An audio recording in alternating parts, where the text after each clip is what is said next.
सादर करीत आहोत महात्मा ज्योतिराव फुले यांची चरित कहाणी महात्मा.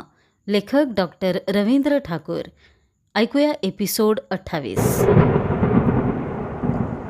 भाग 88. भल्या सकाळी काकूंना जाग आली तेव्हा रात्रभर सुरू असलेला पाऊस अजूनही तसाच कोसळत होता. छपराच्या कौलांवरून पाऊसधारांची शिडशिड ऐकू येत होती. काकूंना काहीतरी चुकल्यासारखं वाटलं. रोज त्यांना शेटजींच्या चाहुलीनं जाग येत असे.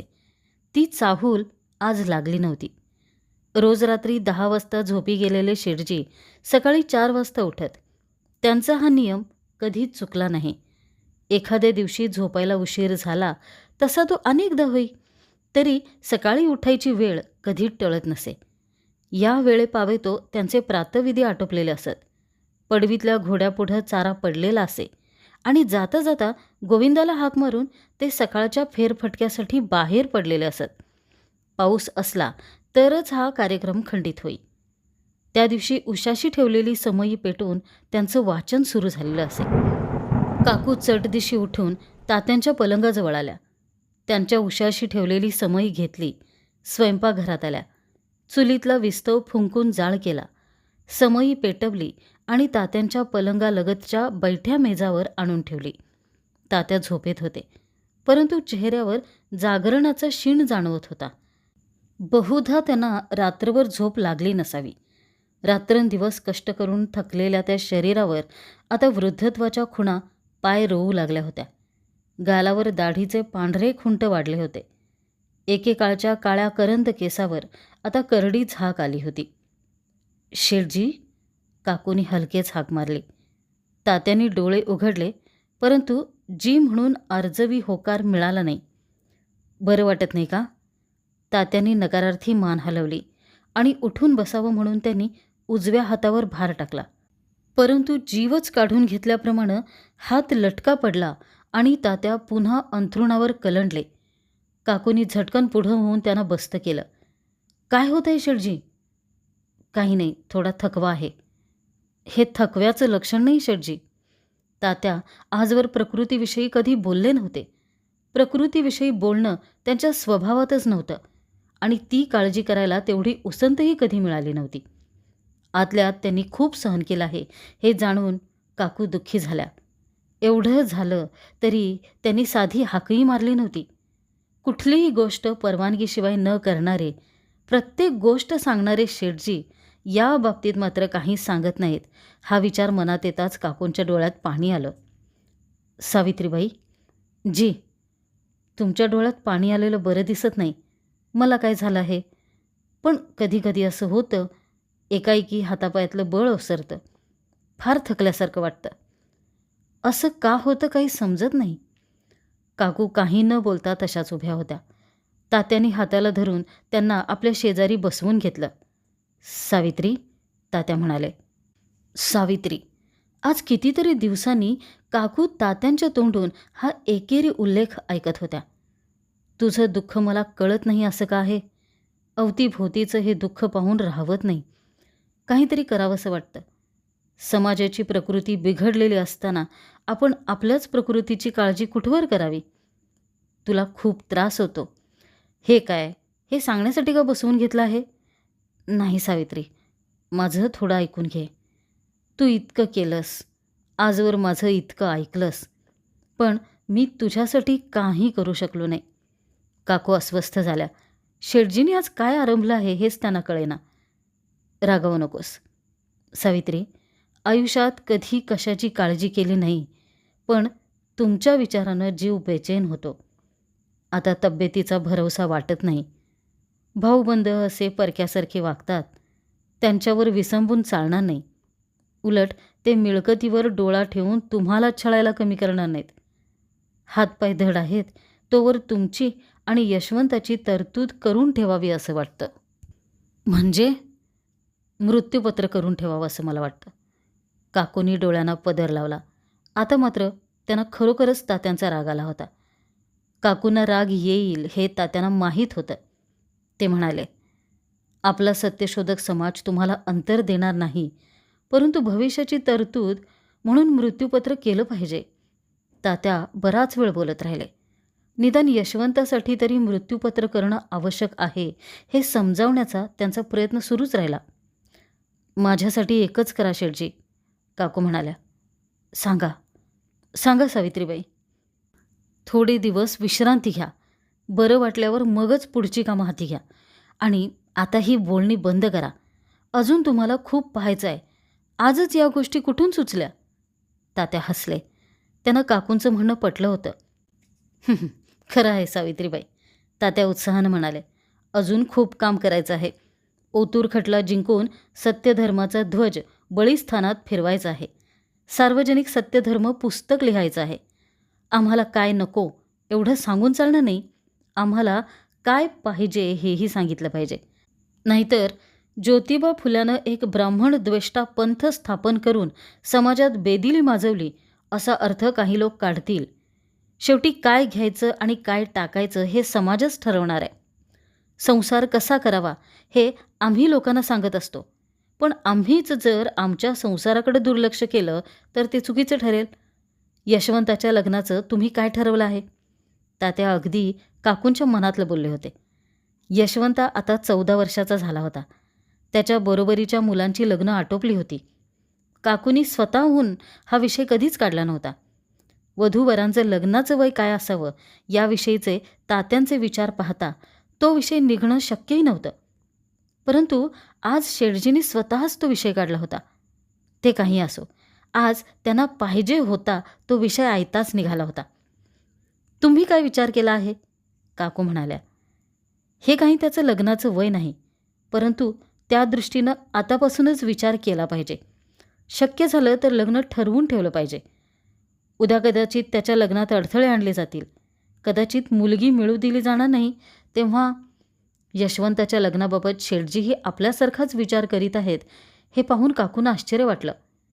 आपल्या ज्ञानोबांची मुलगी राधा तुम्हाला कशी वाटते? तात्या म्हणाले. ज्ञानोबांसोबत वाड्यावर येणाऱ्या त्या चिमुरडीचा सर्वांनाच मोठा लळा होता. तो प्रस्ताव पसंत पडून काकू हरखल्या. राधेसारखी गोड मुलगी सून म्हणून मिळाली तर त्यांना हवीच होती. छानच आहे, पण ज्ञानोबा आपली मुलगी देईल अशी शंका मनात आणू नका सावित्रीबाई. आपण राधेला रीतसर मागणी घालू. मुलगी द्यायची की नाही तो निर्णय ज्ञानोबाचा. पण तो आपल्या विचाराबाहेर जाईल असं वाटत नाही. ज्ञानोबाचं लग्न झालं तेव्हा केवढं महाभारत घडलं हे तुम्हाला माहीत आहेच. अशी लग्न बेकायदा ठरतील, ती संतती अकर्माशी मानली जाईल अशी आवई भटांनी उठवली होती.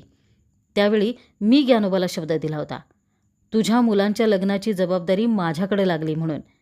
आज तो शब्द पाळायची वेळ आली आहे. राधाला आपण इथंच शिकायला घेऊन येऊ. दोघांना एकत्र अभ्यास करू द्या, खेळू द्या.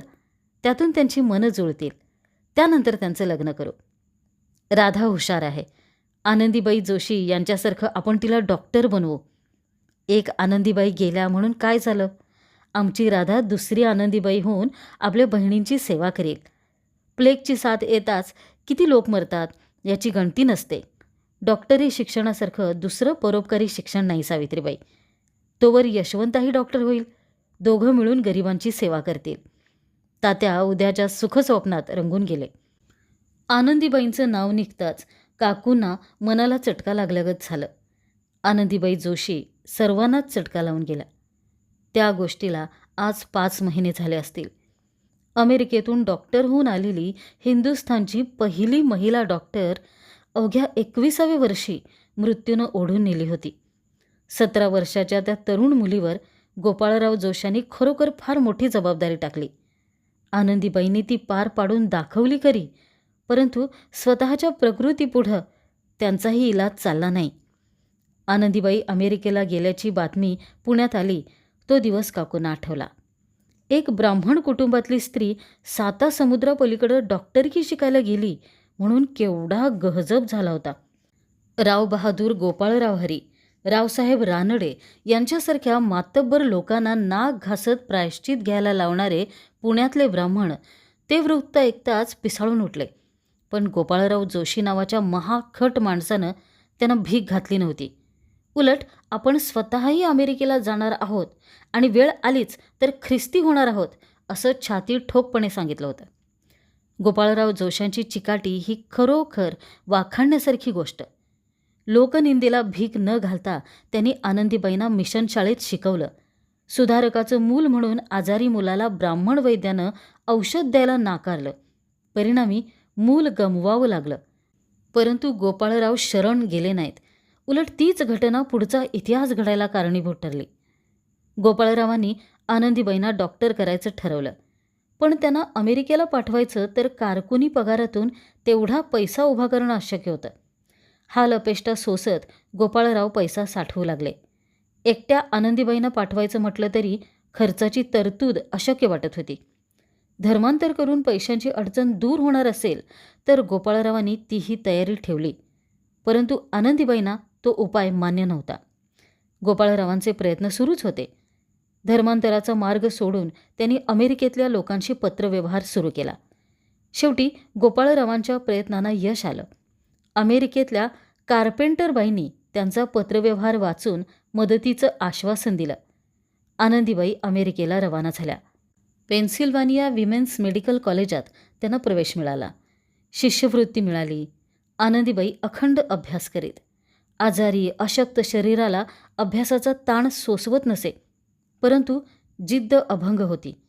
काळजाला झालेली अपत्य वियोगाची जखम कष्ट घ्यायला प्रवृत्त करत होती. कडाक्याची थंडी, आजारी अशक्त शरीर आणि गोपाळरावांचा विक्षिप्त स्वभाव यांना तोंड देत त्यांनी 3 वर्षात प्रचंड अभ्यास केला. गोपाळरावांच्या चिकाटीला थोडी संयमाची जोड मिळाली असती तर, पण तसं घडलं नाही. आनंदीबाई कधी एकदा डॉक्टर होतील असं त्यांना झालं होतं. आनंदीबाई अमेरिकेहून परतल्या त्या अंगात क्षयरोग घेऊनच. हिंदुस्थानात पाय ठेवण्यापूर्वीच कोल्हापूरच्या शाहू महाराजांनी त्यांना आपल्या संस्थानात नोकरी देऊ केली होती. परंतु त्या सगळ्या गोष्टी जागीच राहिल्या. आनंदीबाई आपल्या भगिनींची सेवा करू शकल्या नाहीत. असाध्य क्षयरोगानं जर्जर होऊन त्या अंथरुणावर पडल्या. गोपाळराव वैद्य मेहेंदळे शास्त्री यांच्याकडे गेले. परंतु त्यांनी 7 समुद्रापार जाऊन आलेल्या स्त्रीचं तोंड पाहायलाही नकार दिला. ज्या कारणानं मूल गेलं त्याच कारणानं आई मरण पावली. आनंदीबाई अमेरिकेतून आल्या त्याच्या 4थ्या महिन्यात हे घडलं. ज्यासाठी एवढे कष्ट उपसले तो हेतूच विफल झाला. पंडित रमाबाईंसोबत फुलेवाड्यात येऊन गेलेल्या आनंदीबाई काकूंना आठवत राहिल्या. पडवीत घोडा खिंकाळला. तात्या म्हणाले, त्याच्या पुढचा चारा संपला आहे, सीतारामला सांगा. काकू उठल्या. जाता जाता म्हणाल्या, शेठजी, डॉक्टर साहेबांना निरोप पाठवते. सावित्रीबाई, बोलवायचंच असेल तर डॉक्टर विश्रामरामजी यांना बोलवा. खरंच? तात्यांची ती सूचना ऐकताच काकूंना फार आनंद झाला. विश्रामरामजींना राव बहादूर हा किताब मिळाला तेव्हा तात्या त्यांच्या भेटीला जाऊन आले होते. परंतु दोघा मित्रातले संबंध अजूनही म्हणावे तेवढे सुधारले नव्हते. निश्वास टाकून तात्या म्हणाले, आता कोणावर राग धरावासा वाटत नाही सावित्रीबाई. त्यांनीही माझा राग धरलेला नाही. धाकट्या शास्त्रीबुवांच्या वेळी त्यांनी माझ्या विनंती खातर दाखला दिला. यात सगळं आलं. बाहेर पाऊस थांबला होता. अंधाराचं जाळं विरत चाललं होतं.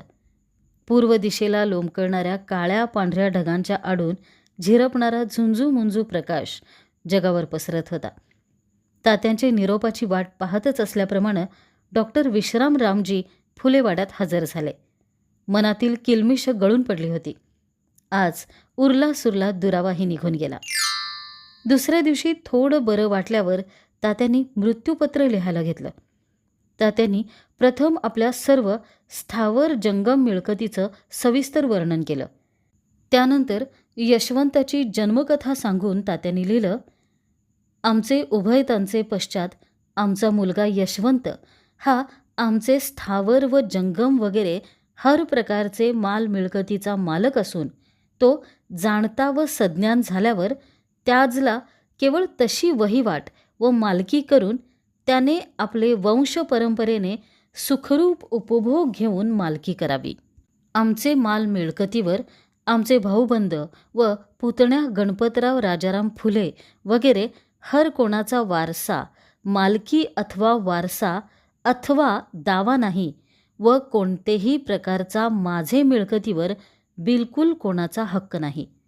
आमचे सर्व स्थावर जंगम व पुढे होणाऱ्या माल मिळकतीचा मालक आमचा मुलगा यशवंत हा आहे. सांप्रत तो अज्ञान आहे. सबब मी व माझे कुटुंब सावित्री त्याचे पालनपोषण करून त्यास विद्याशिक्षण देत आहोत.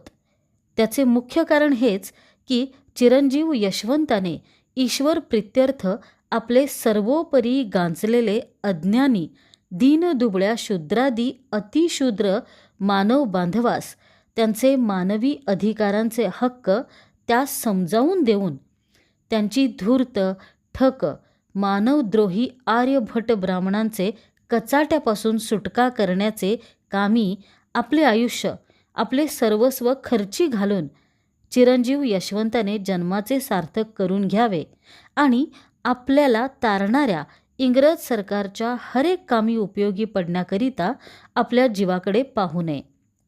अज्ञानी लोकांच्या वेड्या समजुतीप्रमाणे चिरंजीव यशवंताचे लग्न झाले असो किंवा नसो, मी ज्योतिराव गोविंदराव फुले आणि व माझी लग्नाची भार्या सौभाग्यवती सावित्रीबाई भ्रतार ज्योतिराव फुले या उभयतांचे मृत्यूनंतर आम्हा उभयताविषयीचे सर्व विधी सत्य समाजोक्त करावयास फक्त चिरंजीव यशवंतास मात्र अधिकार आहे व आम्हा उभयतांच्या शवास वडिलोपार्जित रीतिरिवाजाप्रमाणे शक्त्यनुसार मिठात घालून पुरावे. आर्यभटांचे पाहून आमचे प्रेतास कधी दहन करू नये. चिरंजीव यशवंत आमचे मृत्यूसमयी हजर नसल्यास सत्यशोधक समाजापैकी जो कोणी सभासद हजर असेल त्यास मात्र सर्व विधी करण्यास अधिकार आहे. सारांश: शूद्रादी अतिशूद्रास दासानुदास मानण्याच्या आर्यभट ब्राह्मण जातीसह त्यांच्या अनुयायांची सुद्धा माझे शवावर व तत्संबंधी करीत असलेल्या विधीवर सावलीसुद्धा पडू देऊ नये म्हणून निर्माणकर्त्यांची नम्रपूर्वक प्रार्थना करून ही उईल आम्ही आपले राजी खुशीने व अक्कल हुशारीने शुद्धीत असता लिहून ठेवली आहे. मृत्यूपत्र लिहिताना तात्यांनी यशवंताच्या भवितव्याची पूर्ण काळजी घेतली, परंतु त्यात आंधळ्या मायेचा लवलेश नव्हता. शिक्षणाकडे दुर्लक्ष करून तो उनाडक्या करू लागला तर त्यास पुण्यातल्या किंवा खानवाडीतल्या मिळकतीतला काही हिस्सा देऊन बाकी सर्व इस्टेटीतून रद्द करावा आणि त्याच्याऐवजी शूद्र समाजातील कोणा हुशार व लायक मुलास मिळकतीचे मालक करून त्याच्या हातून कामे चालवावीत असा इशाराही देऊन ठेवला. त्याविषयीचे सर्व अधिकार सावित्रीबाई फुल्यांना आणि समाजाच्या सभासदांना असणार होते. लिहिलेला मजकूर वाचून दाखवून तात्यांनी काकूंची संमती मिळवली. यशवंताला जवळ बोलावून त्यालाही तो कागद वाचायला दिला. हे सगळं कशासाठी लिहून ठेवलं आहे ते समजावून सांगितलं. सर्वांचं समाधान झाल्यावर तात्या विश्राम रामजी यांना सोबत घेऊन हवेलीच्या सब रजिस्ट्रार कार्यालयात गेले. सदर मृत्यूपत्र पूर्ण शुद्धीत केलं असल्याबद्दल डॉक्टर साहेबांची सही झाली. आणखी 2 व्यक्तींच्या साक्षीदार म्हणून सह्या झाल्या आणि अशा प्रकारे तात्यासाहेब फुले यांच्या मृत्यूपत्रावर शिक्कामोर्तब झालं. एके दिवशी आजारपणाच्या काळात सुचलेली एक कल्पना तात्यांनी प्रत्यक्षात आणली. सुधारलेल्या इंग्रजी राज्यात शेतकऱ्याची वास्तवस्थिती काय आहे हे समाजासमोर मांडण्यासाठी त्यांनी एका वृक्षाचं चित्र रेखाटलं.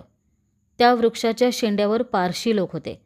वरच्या एका फांदीवर ब्राह्मण बसले होते, 3ऱ्या फांदीवर मारवाडी तर 4थ्या फांदीवर बंगाली आणि आणखी एका फांदीवर मुसलमान होते. असा तो वृक्ष शेतकऱ्याच्या डोक्यावर उभा होता आणि तो वृक्ष धारण करणारा शेतकरी मात्र कर्जानं आणि करांच्या बोजानं वाकला होता.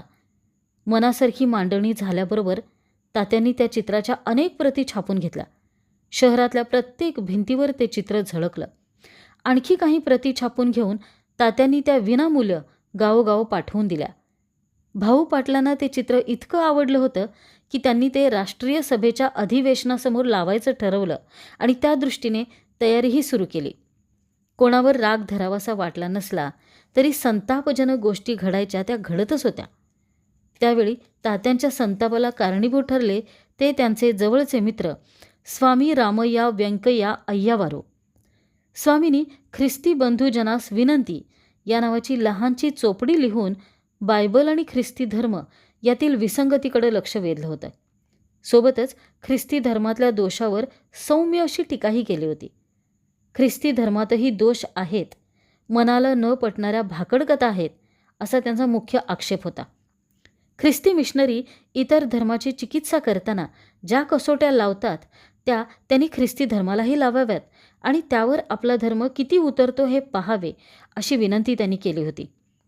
वृत्तपत्रांना आयतं कोलीत मिळालं. पुस्तक प्रसिद्ध होताच अभिप्राय देण्याच्या निमित्तानं त्यांनी ख्रिस्ती धर्मावर लाथा झाडायला सुरुवात केली. दुःखाची गोष्ट म्हणजे दीनबंधूनही तीच री ओढली. तात्यांचा राग उफाळून यायला तेवढं निमित्त पुरेसं ठरलं. वस्तुतः स्वामींच्या पुस्तिकेला मुंबईत सुरू असलेल्या मिशनरी धर्मप्रचारांचा संदर्भ होता, परंतु त्याकडे दुर्लक्ष करून तात्यांनी लेखणी उचलली आणि रागाच्या भरात ते लिहित सुटले. येशू उपमर्द करी कशासाठी, कर पायपिटी वारू मागे. स्वामी अय्यावारू तुझे जातवाले मार्गावर आले दाव आधी. दारूच्या तारेत स्वामी खाती पिती, नळ्या फोडीताती गिधापरी. जातीची गिधाडे आधी शुद्ध कर, मग नीती फेर अज्ञानात. नीती अर्थ तुला कोठे उमजला, व्यर्थ नागवला नावासाठी. शत्रुप्रीती आहे येशूच्या धर्मात, ईश भजण्यात भेद नाही. शिंगरावर येशू फिरे गावोगावी, अज्ञाना वळवी सत्याकडे.